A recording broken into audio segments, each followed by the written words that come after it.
Hola a todos y todas, quiero hablar de... quiero seguir con los vídeos de evidencias de que el universo es una prisión y quiero hablar de la naturaleza del ser humano y de las adaptaciones que el ser humano hace a sus circunstancias. El ser humano por naturaleza es un ser disidente, es un ser que es violento. En el sentido literal de la palabra, violencia significa ejercer fuerza contra algo, contra alguien. Y el ser humano por naturaleza es rebelde, o sea, es disidente y es violento. Y digo esto porque sin estas cualidades no habría nada de lo que es relevante o importante en el mundo habría llegado a ser relevante, ya que la filosofía, la ciencia, el, el deporte y muchísimas otras cosas se han logrado a base de violencia y a base de esfuerzo. Y lo mismo pasa con el tema de la disidencia y de la rebelión, que sin ella no habríamos llegado a nada, ya que eh, gracias a desmontar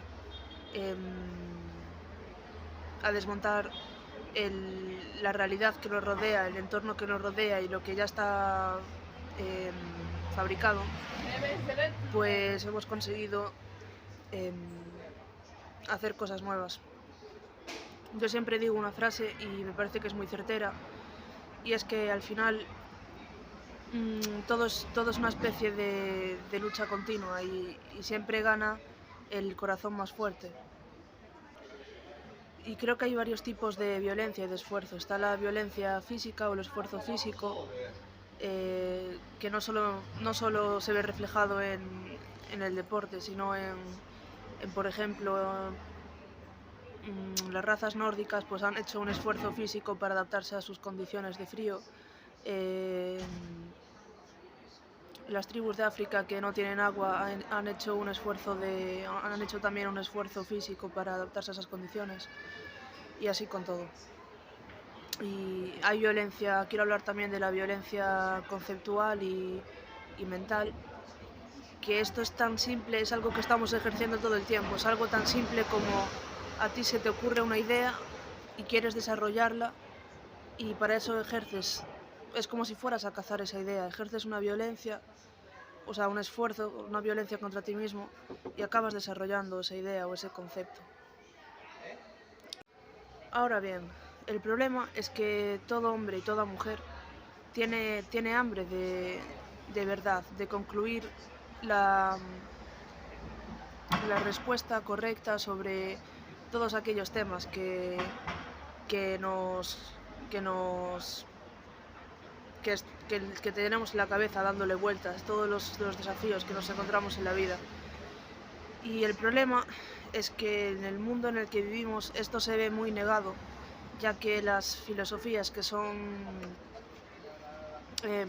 predominantes, tanto en esta parte del mundo, en Occidente, tanto la religión católica como otras filosofías que se han extendido en la sociedad, como son las orientales, el yoga, el tantra, el budismo y todo esto, pues realmente son un peligro, son un peligro serio para quien se las toma al pie de la letra, ya que creo que hay algunas cosas que se pueden tener en cuenta como filosofías válidas, pero son cosas muy sueltas. Por ejemplo, eh, uno de los problemas que yo veo en estas filosofías, que aunque parezca que no, tienen muchísimo que ver entre sí, tanto las de las religiones como las orientales, es que eh, empiezan por suponer, o sea, por decir que, que la realidad es una y, y es una para todos, o que todos somos uno, el mismo ser, o algo parecido. Esto lo explico, a ver. Por ejemplo, es que las religiones directamente la persona que practica la religión eh, simplemente es que, o sea, es como si se regalara a Dios o algo así. O sea, las religiones no se centran en ensalzar al individuo, en mejorar al individuo, en encontrarle un sentido y un propósito a la existencia, sino en todo lo contrario, se centran en que el individuo sea parte de un rebaño. Y eso es algo muy peligroso porque en las filosofías orientales también se hace eso. O sea, es como que se niega al individuo al decir que todos somos uno, que todos somos Dios o cosas de estas que son auténticas barbaridades. Se está despersonalizando y se está negando la existencia del individuo. Y otro problema muy grande que existe respecto bueno, que corrobora también que el universo es una prisión, es que no sabemos absolutamente nada de quiénes somos. O sea, quien sea que esté controlando las reencarnaciones, el karma y todas esas cosas, nos niega rotundamente el que sepamos quiénes somos o de dónde venimos. No sabemos nada de nuestras vidas o existencias anteriores. Y eso es un problema muy grande porque tenemos que estar descifrando todo el tiempo, tenemos que estar sacando conclusiones que no sabemos si son las acertadas. Vamos luchando por el camino y vamos descubriendo cosas nuevas, pero se nos niega saber nada de quiénes somos. A ver, hay cosas evidentes como que cada alma es individual, o sea, no existe una realidad que sea para todos. Cada alma ha vivido unas experiencias y tiene una realidad diferente. Con lo cual, una persona que en una vida anterior ha sido un puto Jack el Destripador, en la vida siguiente no va a ser una hermanita de la caridad que está en el comedor social dándole de comer a los pobres. Va a ser un psicópata también. Entonces, eso son cosas que hay que tener en cuenta, que todo sigue un curso, no creo que exista el karma tal cual lo dicen, pero creo que, bueno, es que no tiene absolutamente nada que ver el karma con esto. O sea, el karma es que cada acción tiene una reacción y tal, que no tiene ningún sentido, porque no somos responsables de nuestros actos, porque no tenemos ni puta idea, somos como niños metafísicos o algo parecido. Y eso, que bueno, esto no tenía nada que ver con el karma, sino que bueno, yo creo que cada alma sigue un curso que es coherente. Y por supuesto que la realidad no es la misma para todos. Porque, por ejemplo, dos amigos están caminando y de repente se cae una rama de un árbol. Y para la primera persona no significa nada, pero para el otro amigo que su abuelo murió en un accidente de jardinería y esta noche soñó con él, pues puede ser una señal de su abuelo. Y así con todo, o sea, ese es el peligro que veo yo en las religiones, que todo lo que dicen se centra en que el individuo no tiene ningún tipo de conexión con la realidad, ni con su espíritu, ni con nada. Pasa a ser directamente parte del rebaño de esa religión. Y otro gran problema es que no tenemos absolutamente ninguna guía que nos ayude a inteligir la realidad. O sea, tenemos que ir luchando por el camino y sacando nuestras conclusiones y dándonos hostias con todo y recibiendo hostias y siendo todo así porque no tenemos ni idea de si nos paramos un momento a pensar en todo lo que pasa el día a día y tal. La mayoría de cosas son cosas que son como automáticas, o sea, que no tienen mucho sentido y que hacemos porque es el día a día, es así, pero detrás de todo aquello, cada cosa que hacemos, cada cosa que pasa en nuestra realidad tiene un significado y tiene un propósito, aunque no tengamos ni idea de cuál es. Y eso es lo que creo que necesitaríamos una guía, porque porque todas las guías que existen, filosóficas, culturales, religiosas y etcétera, son un absoluto disparate. Yo creo que para tener en cuenta un concepto filosófico de alguien o un concepto espiritual que se pueda tomar en serio, esa persona tiene que cumplir con unos requisitos, o sea, porque vale, yo estoy haciendo este vídeo que estoy exponiendo aquí mis opiniones y tal, pero no sé cómo, si por ejemplo, si algún día estas opiniones que estoy diciendo se dieran en clase de filosofía de algún instituto, ¿cómo afectaría eso a la sociedad? Y creo que eso es un problema, que muchos filósofos son, no lo sé, se les tiene en cuenta en serio cuando en realidad son unos putos colgados de mierda. Por ejemplo, no sé. O sea, yo creo que tiene que haber ciertos requisitos como que la persona que expone la idea filosófica o espiritual que tenga por lo menos 50 años o algo así, que, ¿sabes? Que no sea un crío y que sepa un poco lo que diga, no sé. Que haya estudiado filosofía o tal, es que no lo veo tan importante, porque cualquiera puede pensar, aunque el sistema en el que vivimos no quiere que pensemos mucho, pero bueno, que cualquiera puede hacerlo. Pero creo que habría que tener en cuenta varios requisitos y no tener en cuenta la democracia. O sea, no porque... porque no te puedes fiar de la opinión del pueblo, porque la mayoría de gente es gilipollas. Entonces, habría que quitar la democracia de la filosofía, habría que quitar a la gente que sea demasiado joven y alguna cosa más. Y tendría que haber un grupo de personas que no estuvieran influidas por ningún factor externo, como pueden ser la democracia, el dinero, la fama, cualquier cosa que beneficie a la persona, que estén ahí controlando los conceptos que se enseñan en los institutos y etcétera. Porque hay filósofos que dicen verdaderas barbaridades. Y políticos también, y personas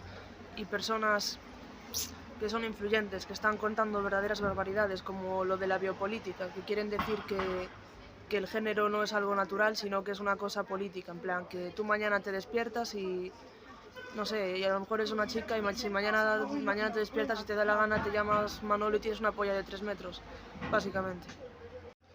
Y no solo de la filosofía que se enseña en los institutos, sino también de, bueno, figuras que son influyentes en la sociedad, tanto influencers de hoy en día como políticos, como youtubers, como personas que la gente sigue en masa, que están diciendo absolutas barbaridades, como con el tema del género, que ahora quieren decir que las personas no son ni chico ni chica, sino que el género es una construcción social y que no se llama biología, se llama biopolítica y cosas así. Y esto yo creo que es también muy peligroso. Bueno, tengo un vídeo ya en YouTube hablando de ello, pero es sumamente peligroso también porque se parece mucho a lo que hacen las religiones occidentales y orientales, y sobre todo las orientales, pero también las de Occidente. Se parece mucho porque también le están quitando el sentido de identidad a la persona. O sea, a mí si de pequeña me hubieran enseñado que mañana me puedo despertar y ser un chico, y mañana volver a ser una chica, y mañana un chique, hoy estaría absolutamente loca. Y es lo que quieren hacer, o sea...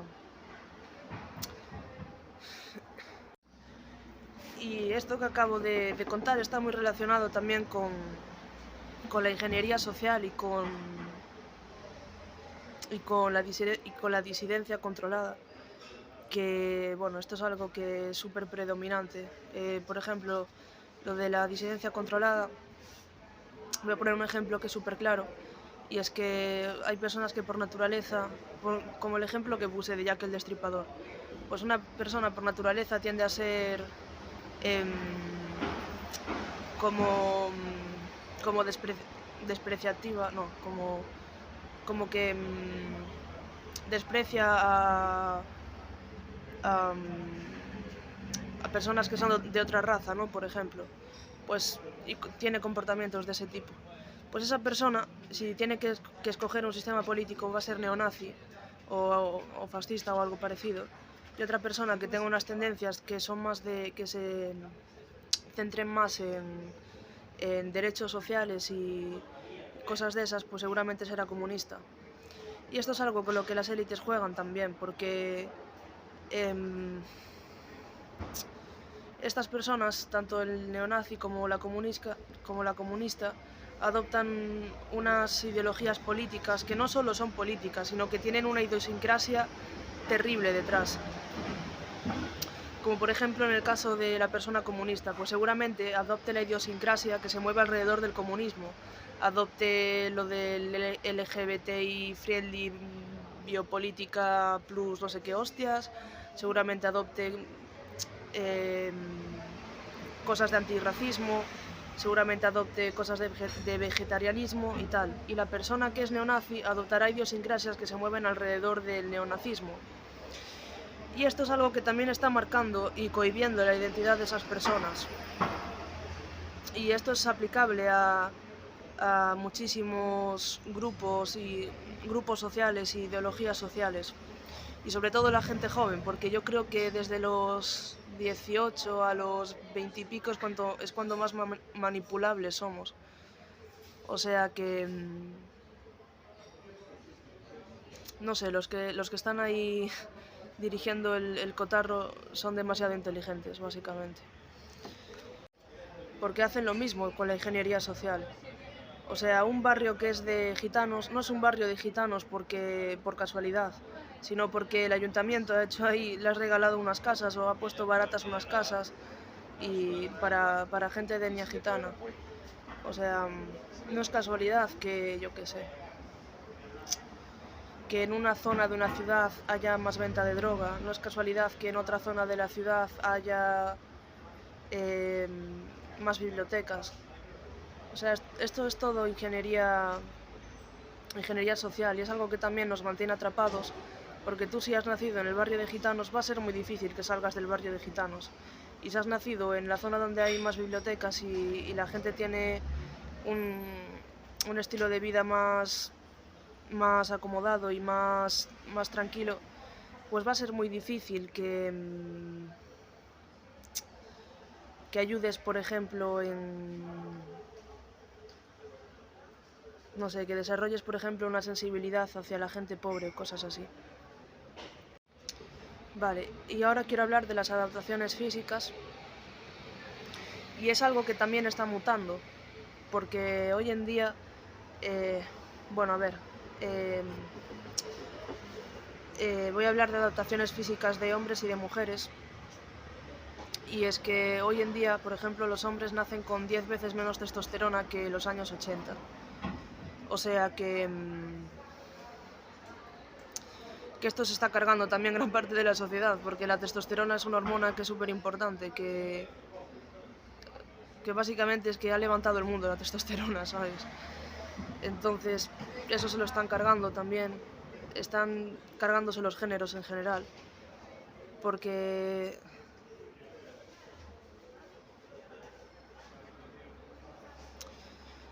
a ver, en España tenemos mezcla de muchas razas también. Y sobre todo, o sea, las razas que han mejorado la genética española son la vikinga y la árabe, porque los españoles de por sí tendríamos una genética bastante mala. ¿Y qué está pasando? Que están dejando entrar a dominicanos, a sudamericanos, desde hace ya 20 años o así. Están viniendo a vivir aquí masivamente y esto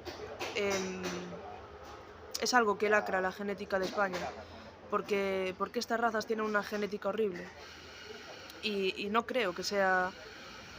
O sea, no vi mucha gente que hablara de esto en internet ni nada, pero no creo que sea una coincidencia que estén dejando entrar a tantos sudamericanos y tantos chinos. Yo creo que está también controlado eso, que les dejan entrar para joder la genética. Porque, por ejemplo, las adaptaciones que tienen las razas más avanzadas, como la raza africana, pues los hombres no perdieron tanta testosterona, las mujeres no perdieron sus atributos. O sea que normalmente los hombres negros producen más testosterona, tienen una piel mucho más fuerte. em, las mujeres negras pues tienen unas caderas y unos pechos más desarrollados, o sea que si en el, que hay menos probabilidades de que mueran en el momento del parto y hay menos probabilidades de que ese bebé pase hambre. Y esas son adaptaciones que son fundamentales en el ser humano y que hoy en día se están perdiendo, porque las mujeres también cada vez son menos sexuadas, porque, o sea, son menos desarrolladas en ese sentido, porque no existe la necesidad de sobrevivir a un parto, ¿sabes? A unas condiciones súper duras, ni de alimentar a un bebé, o sea, y eso también se está perdiendo, o sea, que yo creo que todo el mundo está yendo en decadencia, tanto física como mental, como espiritual, como de todo tipo.